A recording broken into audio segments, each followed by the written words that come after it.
मेरा नाम आयशा है और मेरी उम्र 22 साल है। रात के अंधेरे में भी जब मैं अपनी आंखें बैंड करती हूँ तो अब भी वही सीन आंखों के सामने आ जाता है। मेरे दिल में एक डाढ़ है जो कभी नहीं भरता।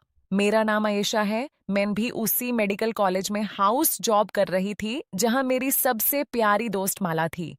मला उसका नाम लेते ही मेरी आंखों में आंसू आ जाते हैं। वो इतनी खूबसूरत थी कि सिर्फ चेहरा नहीं, उसका दिल भी खूबसूरत था। बड़ी-बड़ी आंखें, उनमें सपने और उम्मीदें भरी हुई। हम दोनों छोटे शहर से आए थे। वहां से उठकर डॉक्टर बनने का सफर आसान नहीं था। मैं हमेशा उसे कहती, माला, इतनी अच्छी मत बनो, लोग तुम्हें गिलाने वाला समझ लेंगे। वो हंस कर कहती, आयशा, मेरी अम्मी ने अपने गहने बेचे, अब्बू ने छोटी सी गाड़ी बेच दी। मैं डॉक्टर बनी हूं तो इंसानियत की खिदमत नहीं करूंगी तो यह सब क्या फायदा। पैसे तो गलत रास्ते से भी मिल जाते हैं, लेकिन सही रास्ता ही जिंदगी है ना। उस रात अगस्त की थी। बहुत गर्मी और थकान थी। हमारी शिफ्ट 36 घंटे की हो चुकी थी। हॉस्पिटल में हर तरफ मर्दों की चीखें, दार्ड की आवाजें, दवाइयों की खुशबू और सर्दी की हवा का मिलजुला एहसास। माला की नाइट ड्यूटी थी। मैं भी उसके साथ थी।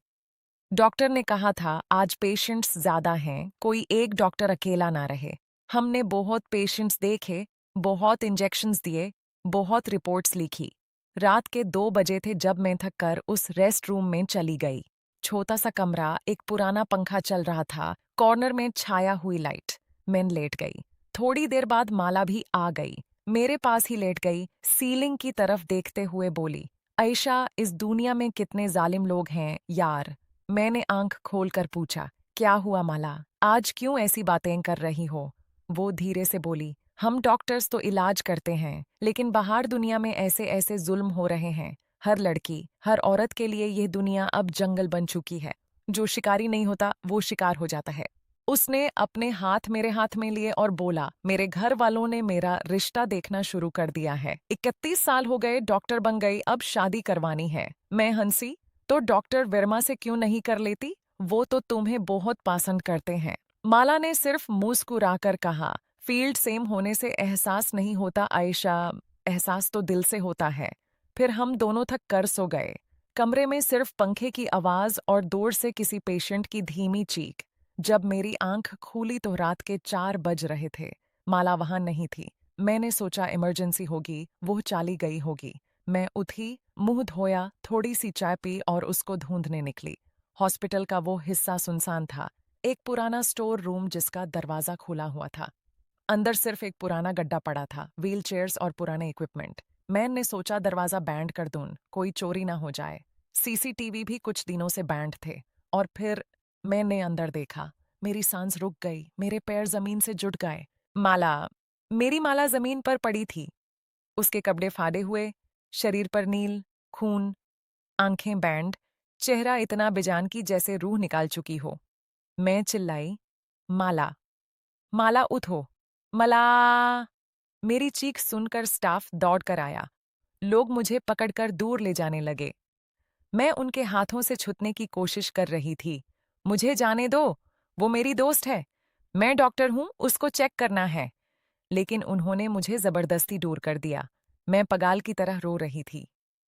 सुबह होते ही पूरा हॉस्पिटल में अफवाह फैल गई। डॉक्टर माला ने सुसाइड कर लिया। मैं हैरान थी। सुसाइड? वो जो कल रात मुझे अपनी शादी की बात बता रही थी, वो जो जिंदगी से इतनी भारी थी। हॉस्पिटल वालों ने मुझे बुलाकर धमकी दी, अगर मुंह खोला तो जॉब चली जाएगी, तुम्हारे अगेंस्ट केस बन जाएगा। तुमने कुछ नहीं देखा, वो सो रही थी और सुसाइड कर लिया। माला के माँ बाप आए।